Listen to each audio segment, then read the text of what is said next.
In last week's episode, I spoke about the steps I take when I do a complete booth flip, starting with an inspiration piece and the steps I take to bring the entire booth together. If you struggle with doing booth flips, then this is an episode you don't want to miss. Now, in this week's episode, I'm interviewing Melanie Alexander with Lost and Found. She is a fellow booth owner, and I've loved following her journey as she showcases her booths on both YouTube and Facebook. I find so much inspiration from her, and I know you will too. I can't wait to get this episode started. Welcome to the Rescued and Upcycled podcast with weekly inspiration, tips on trying new techniques, and overall real talk about owning your own DIY business. Now here's your host, Sonnet Ullenbrook.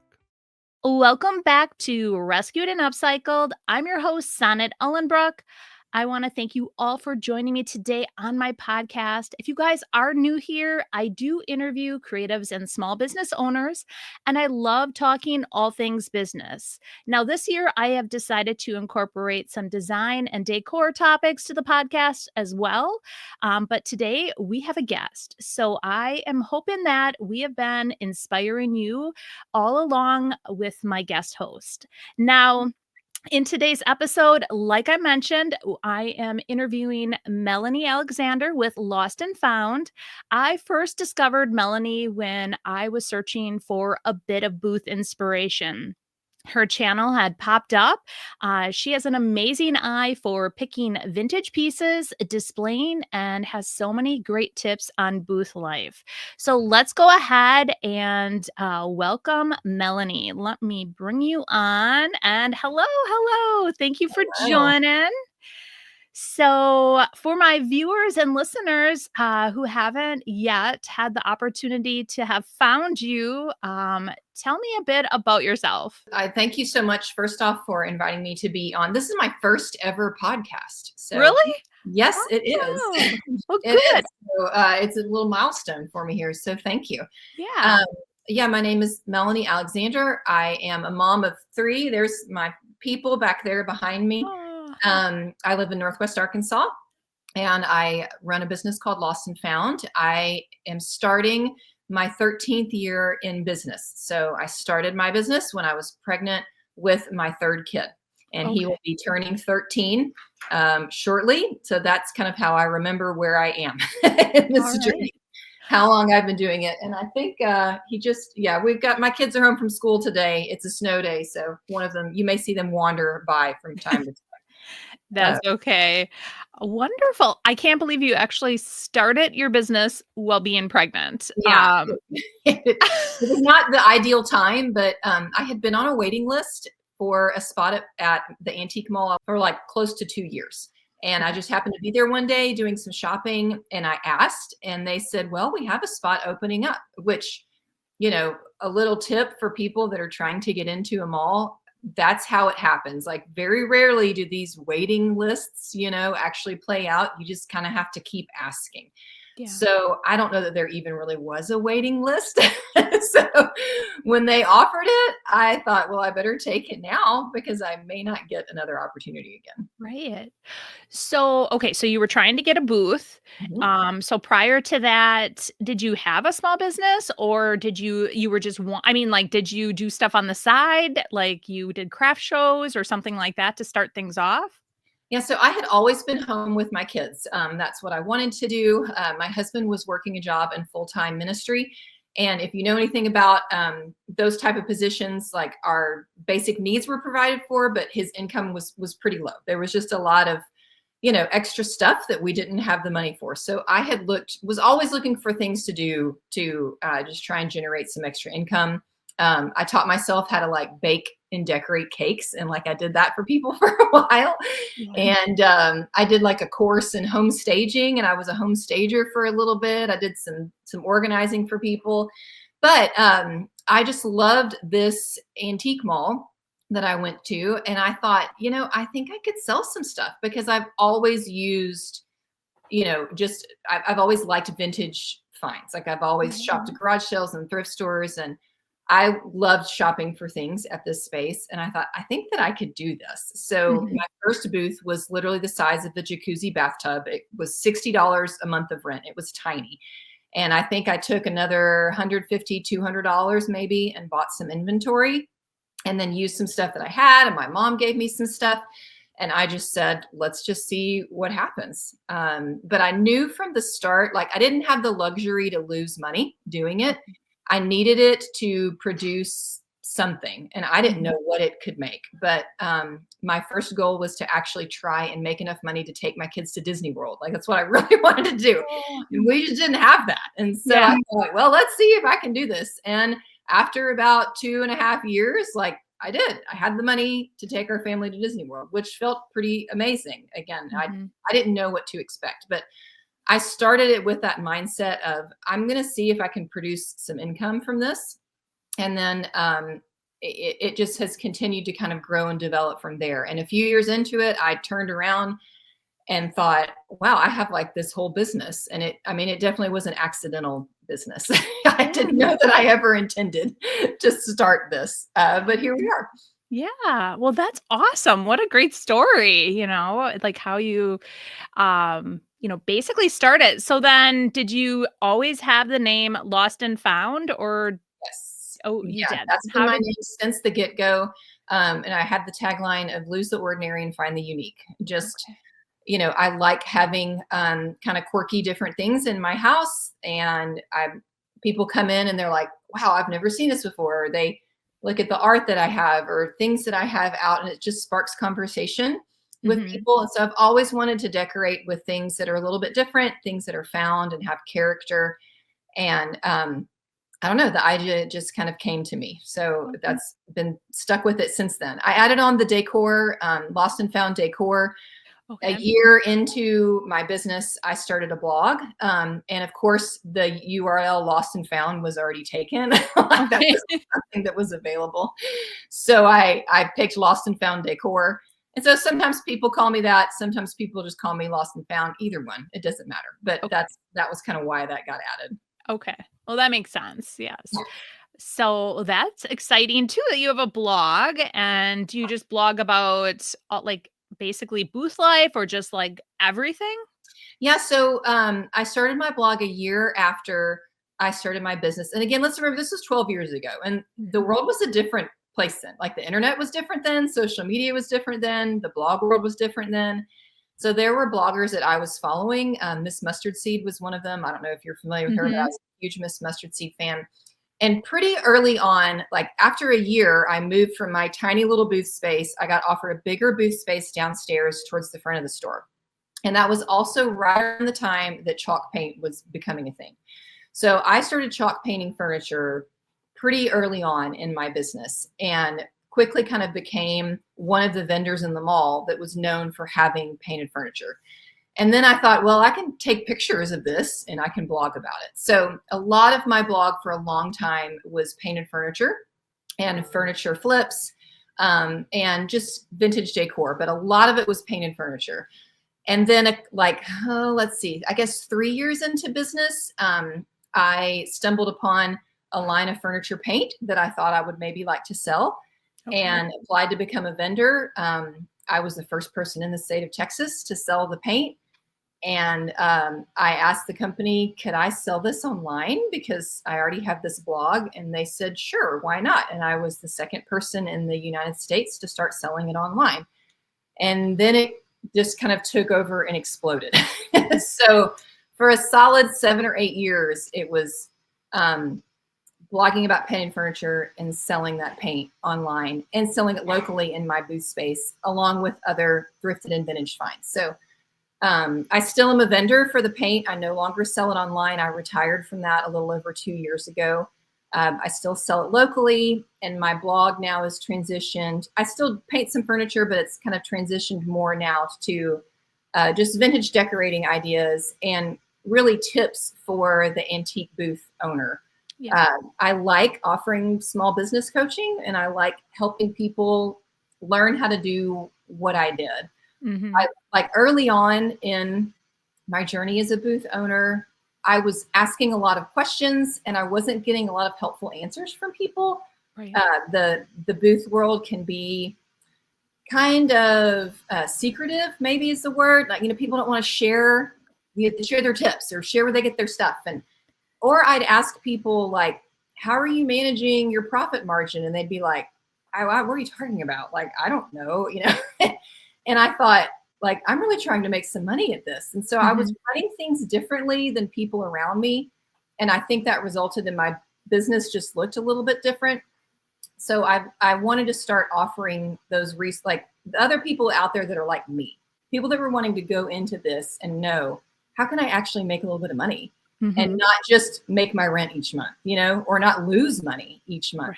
Right. So I am known now for a little bit more of that side of my business, kind of that business coaching and, helping people start a profitable antique booth and not just run it like a hobby, but really try and run it like a business. Right. And in one of your recent videos too, you openly spoke about this last year Yeah. income. And I was like, oh my gosh, she's actually doing it. Cause It was terrifying. oh, okay. But yeah, I mean, I love how open you were about it because I'm like, I don't know if I could openly like talk about that. And so what really encouraged you or made you decide that you wanted to do that?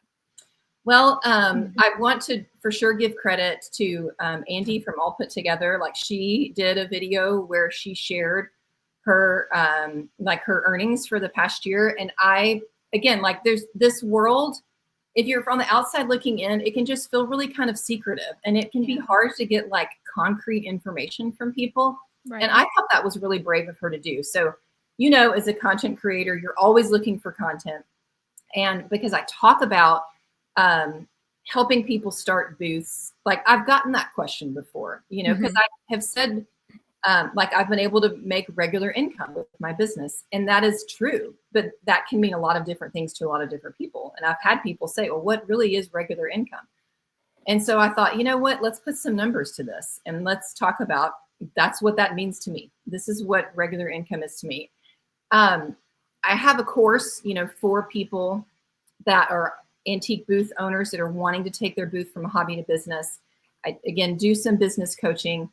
And I've always wanted to be really careful with that because, everybody and their brother is like doing some course now where they're teaching you something, or they're telling you, do these 5 things and you're going to become rich and famous. And I think that's kind of a toxic culture. It can be toxic. And I've never wanted to be like that, ever. I've always wanted to be really authentic with people and say, I am not promising that you're going to become rich and famous selling old stuff. Right. But I do think you can do it and not lose money and actually put some money in your pocket. So I just thought it would be helpful to kind of quantify that for people. Again, to do everything that I can to be really transparent and honest as I'm trying to help other people out there like me. Right. Well, that's awesome. I know, and you said that you just recently updated your course because I watched the video on I'm like, oh my gosh, she's doing it. She's breaking it down. Yeah. And so you said that you redid your course. You said you did, I think I can't even remember what percentage better on your blog this year too, which was really awesome. Yeah. I know I've been seeing a lot of like videos like, is blogging dead? And I don't think it is. So. Yeah. I mean, and my blog is not big, like it's never been that, but I don't know that I would recommend to someone starting one right now. Like, if you're going to start one right now, it's like a full-time job. Right. And so I just have the benefit of, I've got stuff that's 10 years old out there, that work I did 10 years ago, that if I keep re-promoting it, it creates income for me now. And you understand that as a YouTube, you got videos that you made a couple years ago that are right.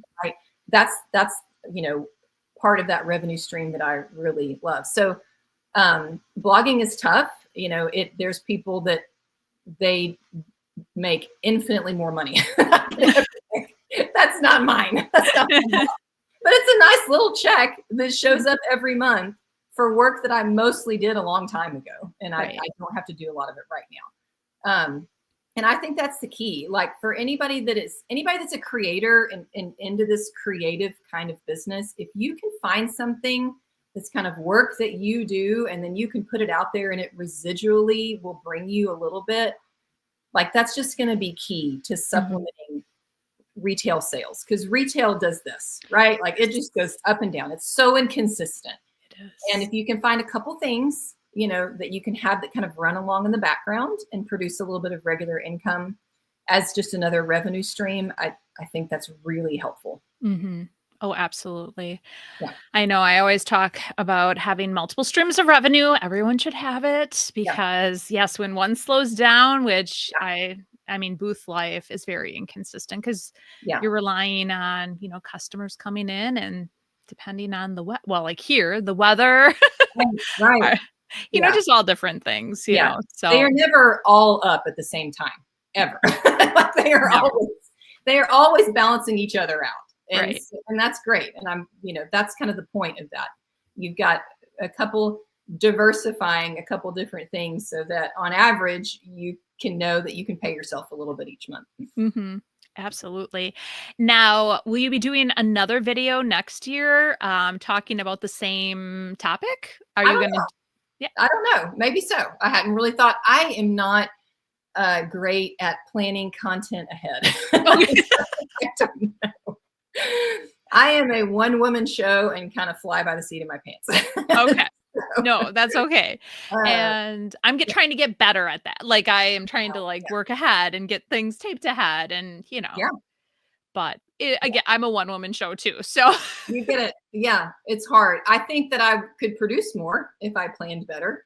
But it was hard. It's hard to do for me. Yeah. Yeah. So let's talk a little bit about your booth journey. So, prior to us coming on here, which I did not know, but so you had owned a storefront, and then how long did you have so you had that first booth. When did you decide to get a storefront? Yeah, so 2012, I opened my first booth, and I stayed in that location until 2019. And I also opened a second booth up at a different location during that time. So we lived in the suburbs of Dallas. Then my husband lost his job, and we had kind of major life upheaval. He ended up deciding to work for himself.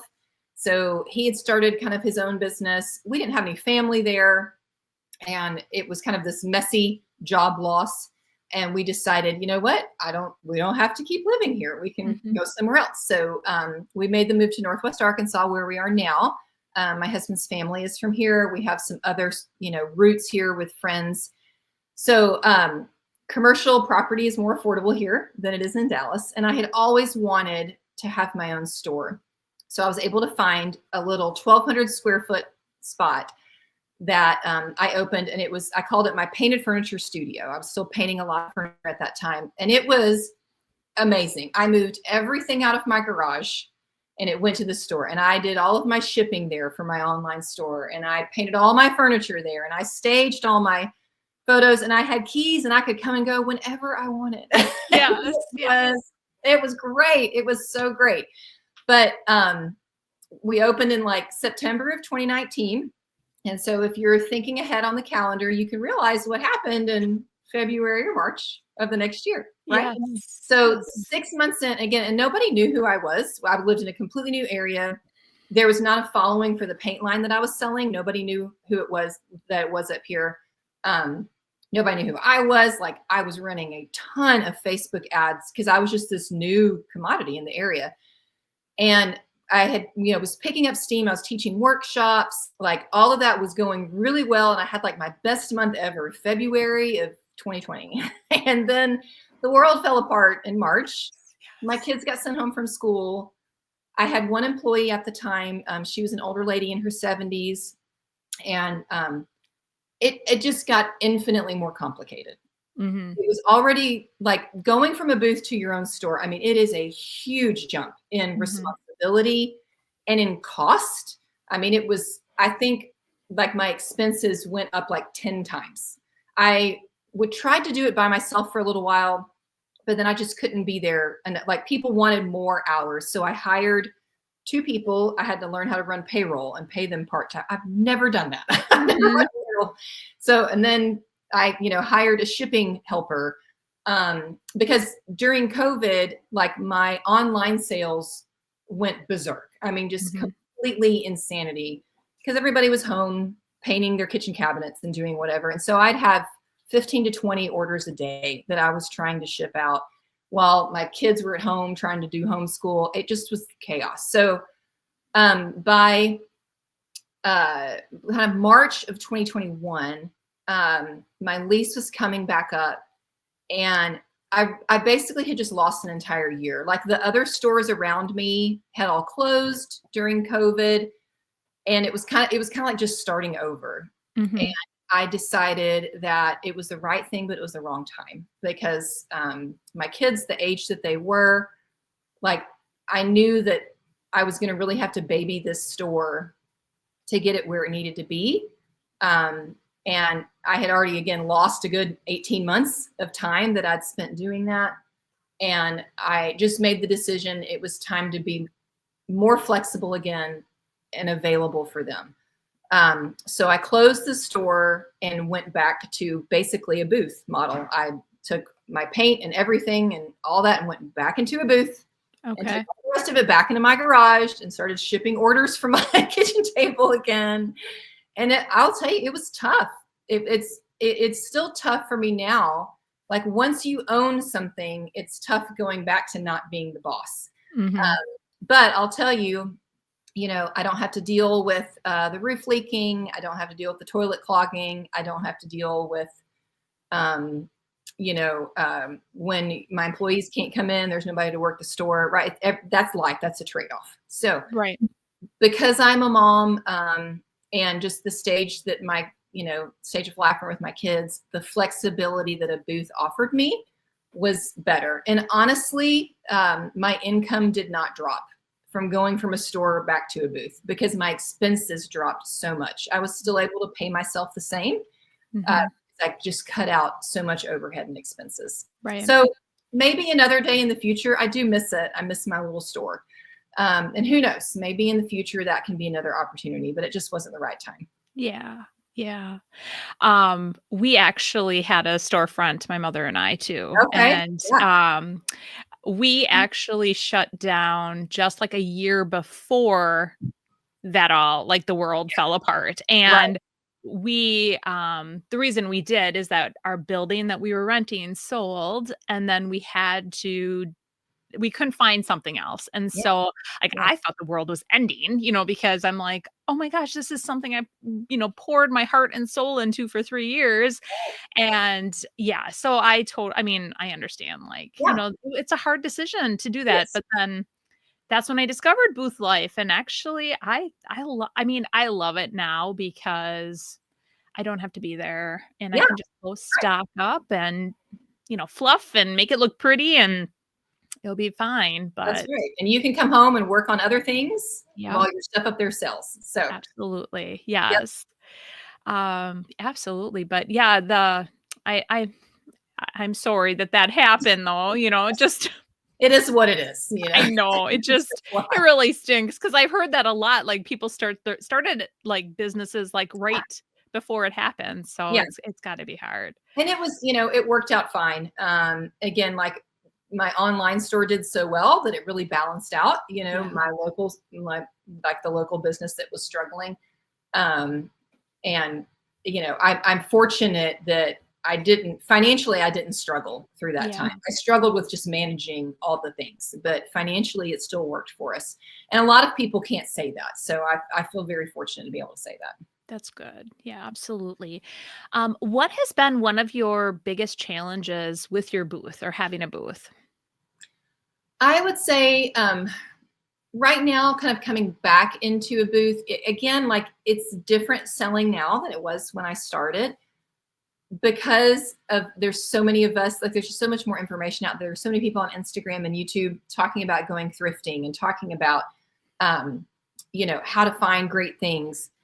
Like I think targeting kind of the higher end shopper has gotten a little more challenging. In fact, I watched a reel on Instagram today, and the reel on Instagram said, don't shop the pretty booths. I'm paraphrasing it, but basically don't shop the pretty booths because their prices are too high.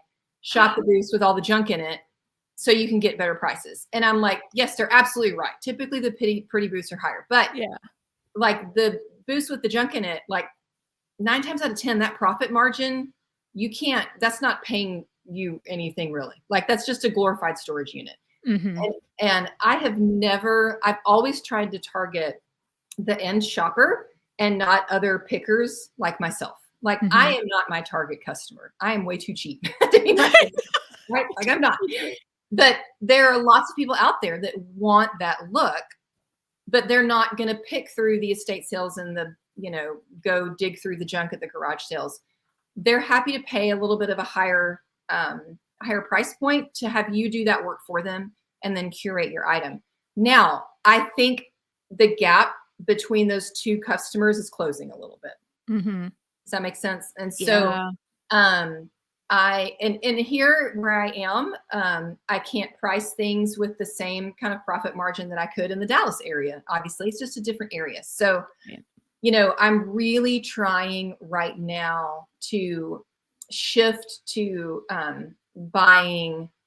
Like I used to buy kind of anything that I thought I could make money on, and now I'm really trying to just buy things that are really, really good. Like Okay. things that are really good quality. Like I've never described myself as an antique dealer. When you say that and you think about really frou-frou high-end stuff, I tell people that I sell glorified junk because most of it is just stuff that's old that you like to decorate with. Yeah. But I do think that it's getting harder to move some of that stuff. And that the more true antiques and higher end collectibles that you can find that are really rare, that people will be willing to pay for, I think that's the future moving forward. Just kind of your average vintage stuff. There's so much of it out there and people kind of know how to go find it themselves. So Yeah. I'm personally trying to make that pivot myself. Less just cute old stuff, more nicer, higher end actual antiques. And I just have to keep learning and educate myself. I've been trying to sell quilts lately. There's a very large quilt market, and I don't really know a lot about them. So I'm constantly trying to learn and teach myself. But that is a really thriving market. Okay. And so how do you identify an antique quilt? What are the markers of what makes a good one? How do you find patterns? Like it's just continuing education on that. But that's kind of a personal shift in my booth that I'm trying to make, finding better quality stuff that I'm willing to pay a little bit more for so I can really hit kind of a higher end shopper. Yes. Can I ask about like how much do you pay for one of the quilts? I just was curious because they are gorgeous. Yeah. Well, like when you thrift them. I've bought quilts for $150 before, Okay. and I've bought quilts for $25. Now I try to limit it to about 85. Okay. Now and still those aren't like I'm not kind of getting the like Civil War era really high end stuff. I'm trying to get things that are from 1930s, 1940s. They're not flawless, but they're in good condition. And that's kind of about what I'm going to pay, because I can move them for between 175 to 300 kind of in there. But some of them move quick and some of them don't. Like I'm just still, there's just a lot to learn. Yeah. And I've always sold things more for decorative value than like actual antique value. There's kind of those two. There's like book antique real value, and there's just decorative value. And I've always kind of been a little bit more over here. But as I'm trying to grow this over here, I just have to educate myself. That's awesome. Great way to look at it too. And I don't know if you follow, I can't think of her. I follow this person on Instagram, and I probably should know her name, but she takes vintage quilts and she chops it all up and like she sews with it. Do you know who I'm talking about? There's a couple people that do that. Yeah. And that's so cool. I cannot sew for my life. Right. Well, and I think she gets sometimes she gets maybe feedback like, oh my gosh, I can't believe like you cut that up. But yeah, well, it's those are like the people that don't want you to paint the furniture either. So that's right. Yes. No. And like I will pick stuff off the curb, and I will pick like I will be at the Goodwill bins, which is like the final spot for these items. I mean, Yeah, and if I don't pick it, it's going into the landfill. Exactly. So Yes. I like upcycle it or I do something to it and oh my gosh, it's like I've done something horrible. Yes. And I'm sure you've experienced this as your channel has grown. The more you put yourself out there, the more of that you're just going to get for Yeah. people. And so, if you're willing to be kind of a leader in your industry and share your thoughts and opinions, you're just going to find people that Yeah. think what you're doing is dumb and they're going to tell you. Oh yeah. It's just Oh yeah. a matter of you just got to learn to let it kind of, Yeah. Yeah. I know this is like the stupidest thing. Like it was a reel and my friend Connie from the Painted Photographer and I went thrifting and Connie's like, "Were we at the same thrift store? Oh my gosh, you found so much good stuff." So I did a reel of my cart and it just was like panning over my cart and then I did a voiceover. Well, that little tiny reel went like kind of semi-viral on my page. Yeah. People came out of the woodwork. Okay, Oh, let me just tell yeah. you. Yeah. Like, "Oh my gosh, you sell junk? Like, Yeah. who's gonna buy that Yeah. crap?" And all this stuff. Right. Right.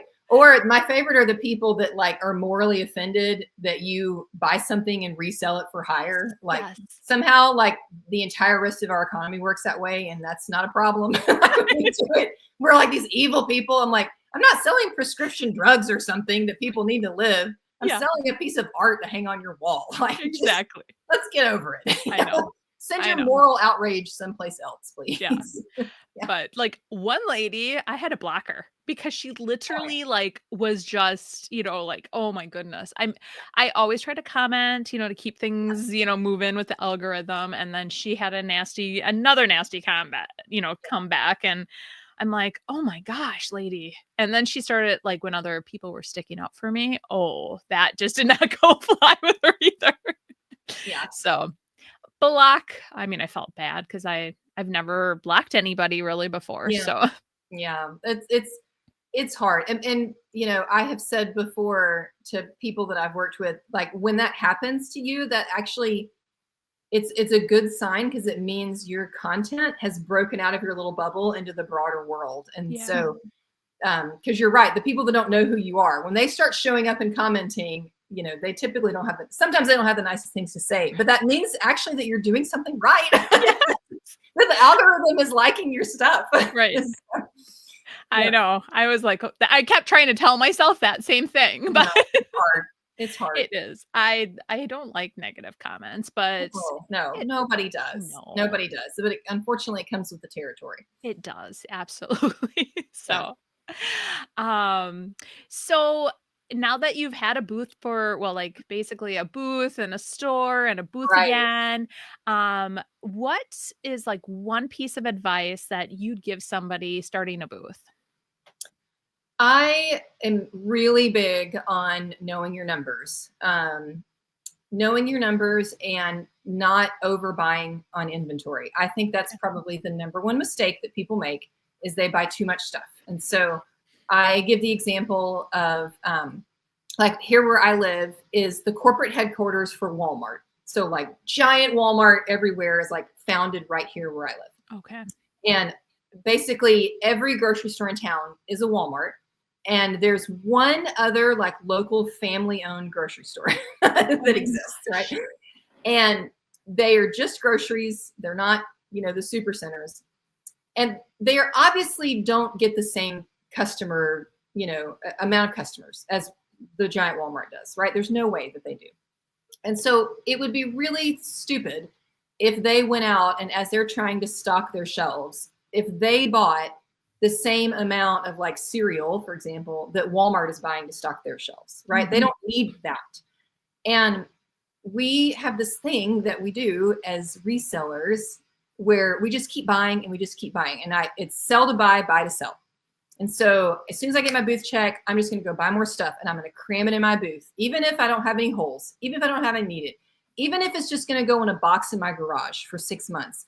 I'm going to buy, I'm going to buy, I'm going to buy. And then I'm going to say, why am I not making any money at this? And it's largely because every bit of profit that you're making, you have bought stuff that you're not quickly selling. Mm-hmm. So the key to really kicking out a profit that you can put in your pocket, even if that's $50 for the month, is to turn that cycle quickly, to buy something and sell it fast.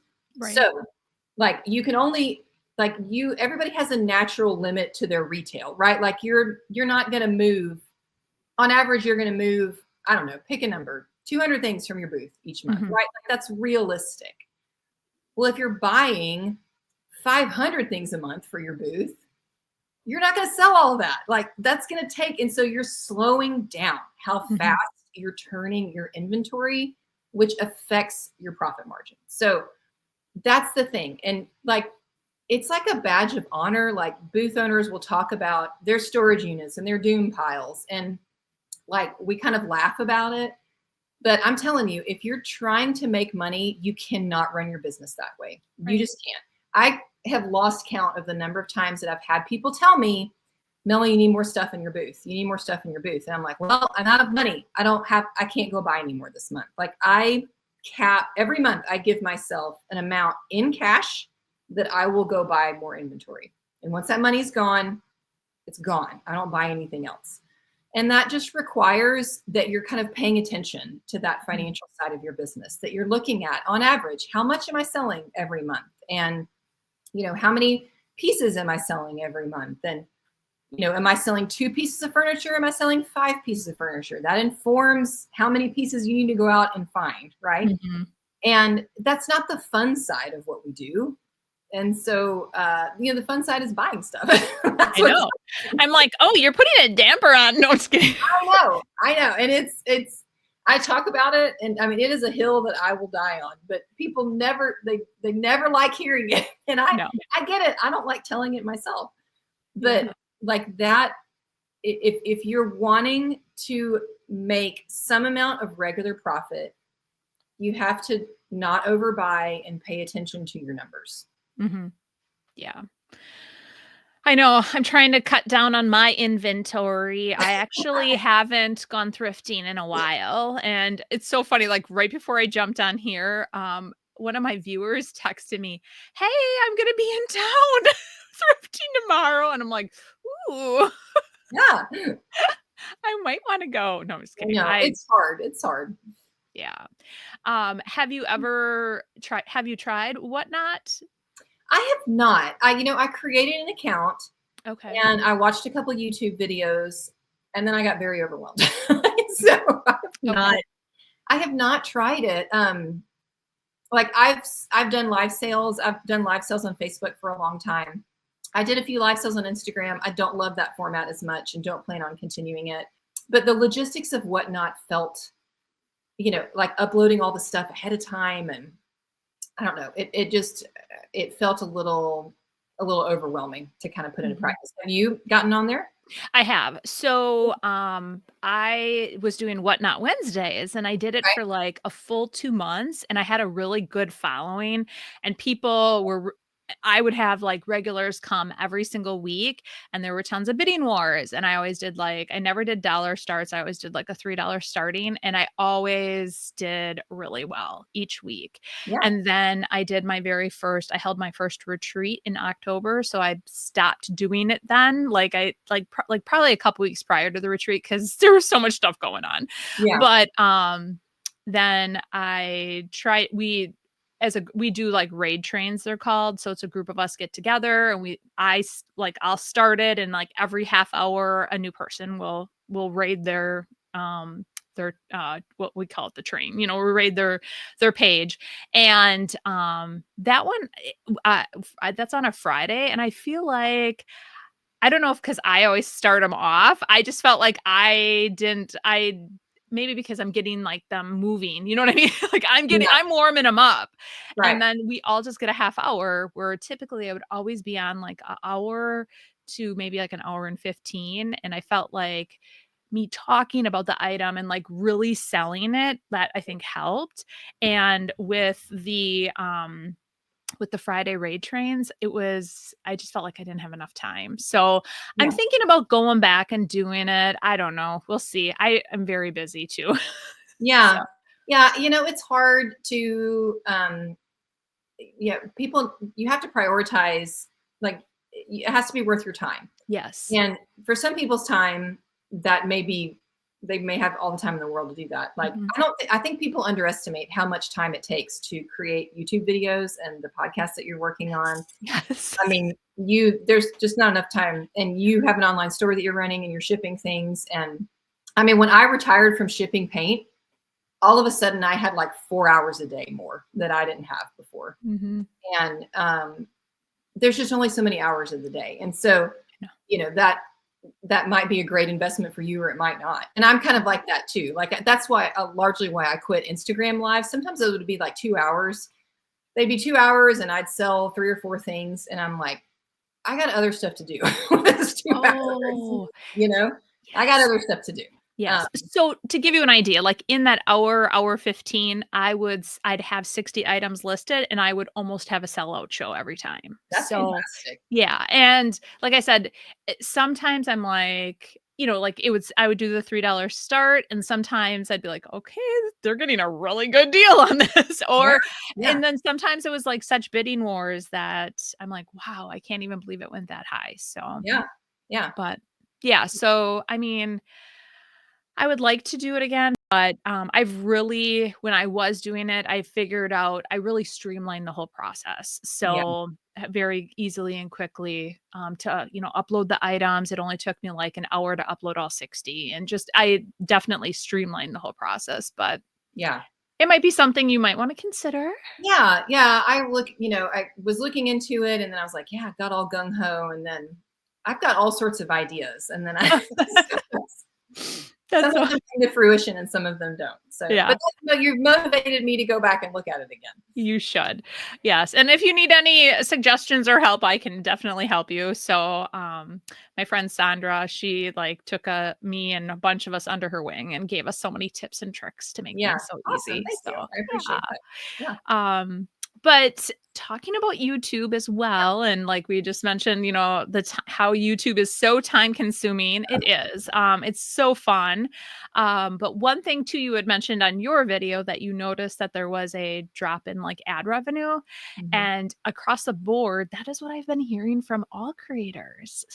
So I Yeah. don't. I mean, I think people have to understand, if you hopped on this train anywhere, live selling, anything online Yep. that you're doing, if you hopped on sometime in 2020 or 2021, the success that you saw then was out of the norm. Yep. And we have been um, like recalculating back to what's normal, right? Yeah. Because if you started a YouTube channel in 2020, you got this unnatural, gigantic, huge bump, right? It just, the world was very weird there. And the Mhm. amount of time that people were spending online is just not ever we may never see that again, ever. So I think there's a lot of us are kind of like, what's happening, but some of that is just things readjusting. I tell people with YouTube that like, YouTube is like, you have your recipe for your favorite cake that you love, and like you follow your recipe to a T, and it's this great chocolate cake that you've had before and your family likes, and you do all the things and you stick it in the oven and you pull it out and it comes out a bowl of chili, and you're like, what? This is not what this was supposed to do at all. Yeah. Like, Yeah. you can have a video that is amazing and you kind of recreate that and it dies and nobody sees it. Right. And it's just, I find there's very little rhyme or reason to what does well and what doesn't do well. I know. I mean, I paid for some coaching for about a 6-month period of time. And I think like the blogging world, like I think if you want to become a professional YouTuber, I mean, it's your full-time job. Like you are all in. And I just decided I'm not going to pursue that. That's not what I want to do. YouTube can still be a revenue stream, and it can be a strategy for me, and it can grow my brand and drive some traffic to these places where I want people to come and kind of be what it is, to get it to like a professional level. I mean, it's just tough. It's really tough. At least it was for me. I just decided I was going to kind of use it how I was comfortable using it and what fit with my schedule and what it produces. is kind of like brownie points, right? Like Right. it's on top. Yeah. How long have you had your YouTube channel? I think so. Like, this is funny. My husband opened it for me, I want to say in like 2016 or 17. Like, he got on there and started it, and he would download Facebook Live videos that I did and just put them on there. I didn't even know that I even really knew he was doing it. And so I had one or two of those, and they were all about painting furniture. And I had one or two of them kind of just go nuts. And I turned around in 2020 again and was like, I had like 5,000 subscribers. And I was like, I don't even know where these people came from. But again, some of it was just, the pandemic bump. But that's really all it was for a long time. So I didn't start like creating videos and regularly posting until the summer of 2021 after I closed my brick and mortar store. Okay. That was one thing that I did with my extra time when I closed my store, where I said, I'm going to start working on this YouTube thing. And so I was pretty consistent. I tried posting a video a week, for a good 6 to 12 months, through the rest of 2021, a lot of 2022. And then my consistency dropped some after that, just because I just had other things going on. So, so my initial kind of growth, it was kind of accidental, even almost.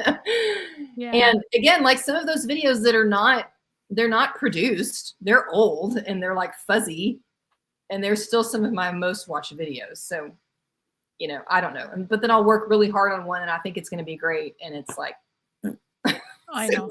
Oh my gosh. Talking about that. Absolutely. So there are ones that I put in so much time and effort, and I try to make, do all this stuff. And then it seems like it flops. And then ones where I'm like, oh, I'm throwing it together last minute. I'm like, of course, that's the one that takes off, That's right. Yeah. And I think that means like in our little niche of people, I think what people appreciate is just being real, One of my last videos, like I've got a senior, he's 18. He is like home from school so early this year. It's crazy. And he was just like walking around in the background, and somebody, laughs like, I love your kid walking around in the background. I'm like, this is just my life. I used to be able to do this and they'd all be at school, but now he's home. And I think people appreciate just authenticity and being real. And that maybe isn't going to work for every niche, right? But for our little niche of people, I think that can work well. And, at the end of the day, for your business, you have to do what works for you too.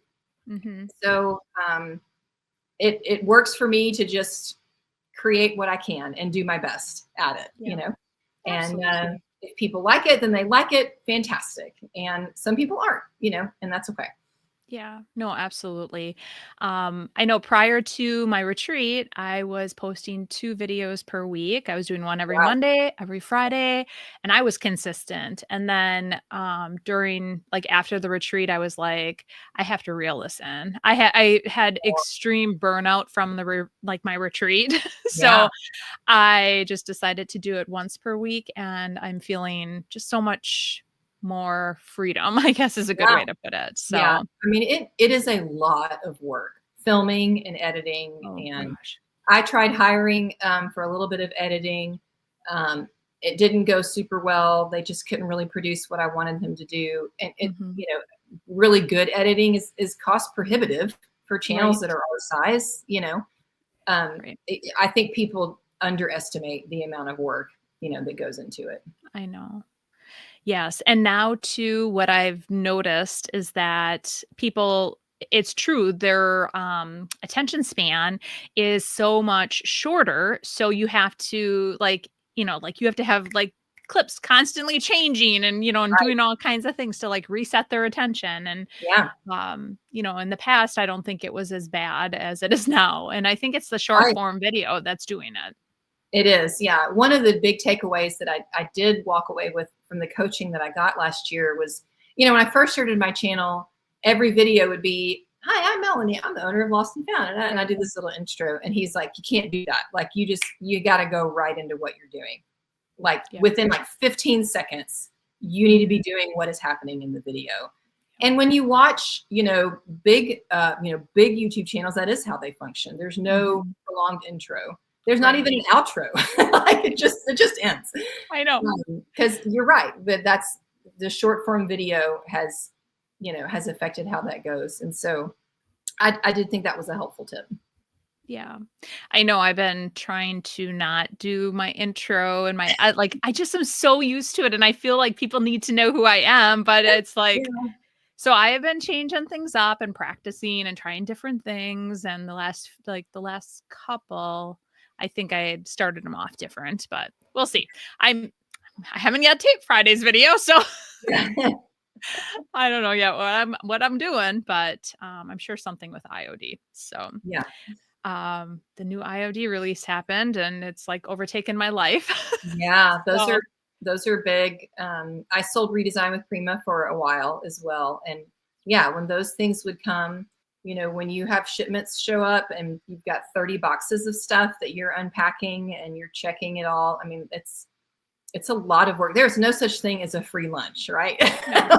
This little fun DIY business. I mean, it's great because it is flexible. Like I can work on it when I can work on it. And if I can't, fine.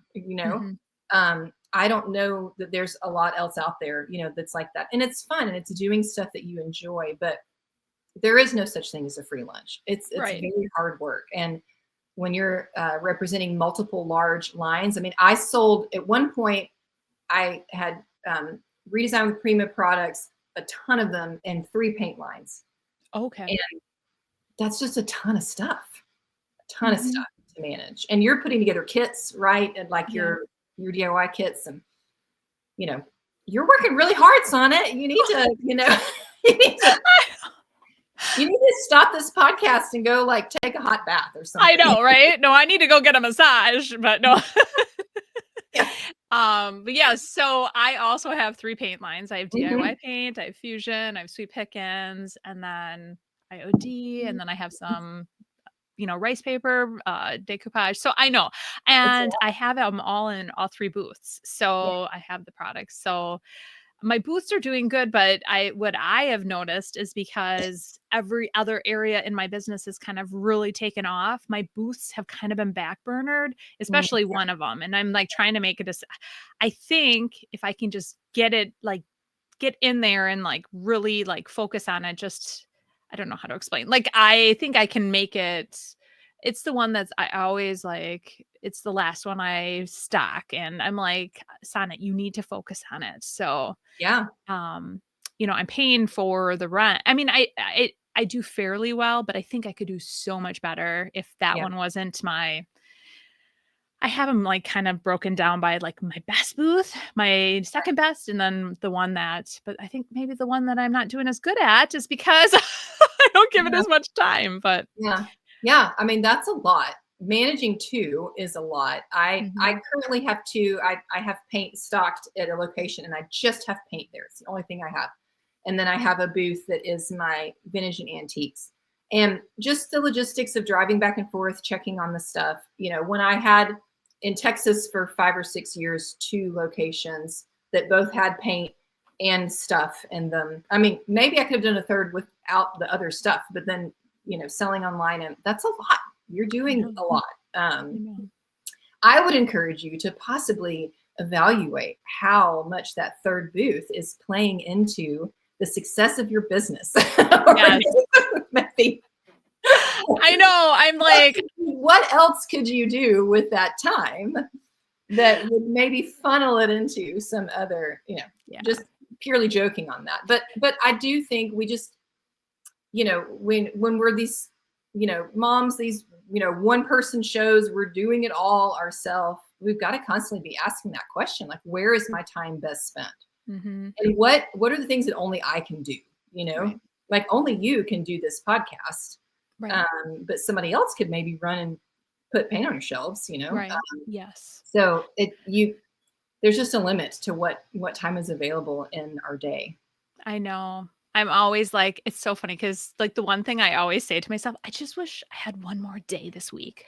Yeah. I'm I get it. like, or just like 10 more hours, or you know what I mean? Like I just Yeah. need a little bit more time to like catch up but Right.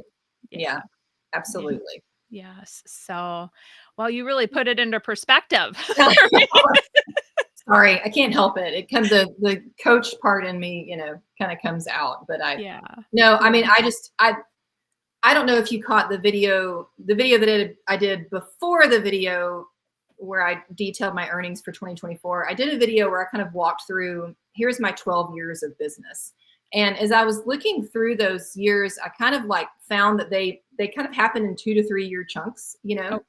and there was one in there that I kind of labeled as like my hustle and grind years. And they were the years where that's what I was doing. I mean, it was nonstop. I was doing stuff constantly. And as I was reflecting back on it, it's like, yeah, I'm not doing that anymore. And I Mhm. don't want to, and I'm not going to. And then sometimes I look at what other people's businesses are, and I'm like, oh, maybe I need, maybe I could do that too. Maybe I could do a podcast. Maybe I could do this. Maybe Yeah. maybe I should open another spot. Maybe I could custom paint furniture again. It's Mhm. just, I'm capable of doing all those things, right? Yeah. But like the longer I've been in business, the more I've had to go, yeah, like, no, I'm not doing this anymore. Nope, I'm not Mhm. doing this anymore. Nope. Like I've chopped off a lot over the Mhm. past 3 or 4 years. Um, so I can really kind of be laser focused on the things that I know I can maintain and maintain for the marathon and not just the sprint. Right. So I hear you, it's a lot. And and you have to go with what's working and what you need to provide for your family. Mhm. And I'm grateful that I've been able to do what I've been able to do for so long, and this kind of little accidental thing that happened. Um, it's great. I'm glad that I can be here with my kids and do these fun things that I enjoy. So Right. um, yeah. Yeah. Awesome. So tell us, I just want to know a little bit more about your course. So, if somebody was interested in your course, what does it all entail? Sure. So it's called the Booth Sellers Bootcamp. I created it in 2018, and it is basically how I have done what I've done. I kind of tried to take everything that I've learned over the years and how I built my business and put it into a course. So initially, it was built on like a 4-week, people would get the content in weeks, over 4 weeks. Okay. And then there was a Facebook group where people would come in, and I would pop in and do some live calls during this Facebook group. And it was like the course would open, and it'd be open for 3 days, and people could jump in, and we'd do it all together. And I did that for several years. Okay. And then it just became, I actually closed it down in 2022. I retired the course because it was other things going on in my business. Again, I just felt like, okay, maybe this is, maybe it's just time to kind of close this door. It needed to be updated. It was kind of clunky the way we were running it and managing it, Mhm. done mostly over email, and people would lose their emails, and it was requiring a lot of back end management for me. So I decided it was just time to retire it. Well, from 2022 all through 2023 and the start of 2024, because I talk about it so much, it's out there. I would still hear from people, where is this course? Like, where is this? I want this information. Yeah. And I still had all the videos, and I was like, well, this is dumb. Like, this is because it was still really helpful for people. Mhm. So last summer, when my booth was hit by a tornado and closed down, and I didn't have a booth all summer long, I took that time to work on it. So we re-uploaded it to a brand new platform, and it's now completely self-paced. People get a login. All the videos are there. They can watch them whenever they want, in what order they want. We took away the Facebook group aspect of it because it was just poorly attended. People weren't really doing anything in there. And because we made those changes, I was able to drop the price of the course also to make it just a little bit more affordable for people. So it essentially covers, I say that's for people that want to take their booth from a hobby to a business. So maybe you've done a booth for a while, but you don't really know what you're doing. You've never done any business before. You're just kind of selling some stuff, and you're wondering am I doing this right? Or how can I pay myself? What else could I do with this? Then it's a good fit for those people. Or you want to start, I want to start vintage reselling. I'm interested in renting a booth. How do I start off on the right steps? So week 1 is it answers all those questions. What do I need to do, pay attention to for my taxes? What do I need to track? How do I pick the right mall? All that getting started, licenses, all that kind of stuff. Week 2 is management of your space. How to find inventory, how to price your inventory, how much inventory do you need to have? We talk a lot about overbuying. Diversifying your inventory so that it's not all just big stuff, it's not all little stuff. What's the kind of range of prices you need to have? How to style and stage your space. Week 3 is all about social media.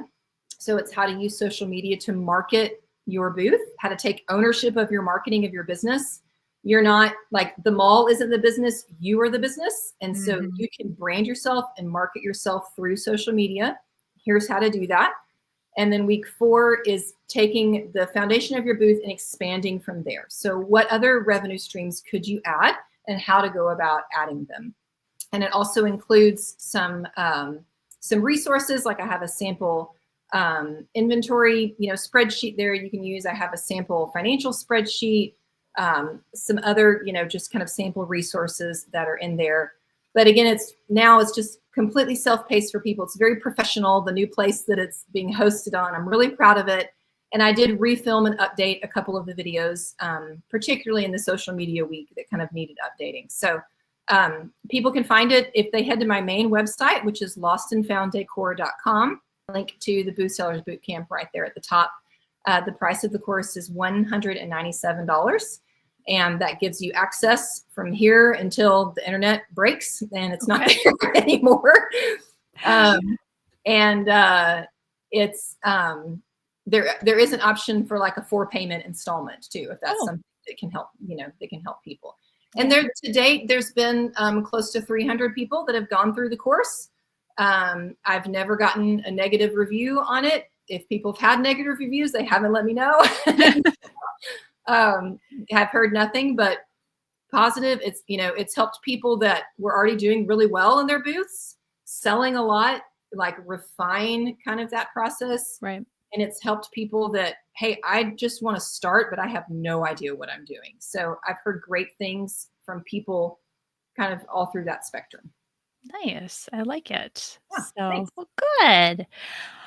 So you have your website, and then where else can my viewers find you? They can find my YouTube channel, Lost and Found Decor. Okay.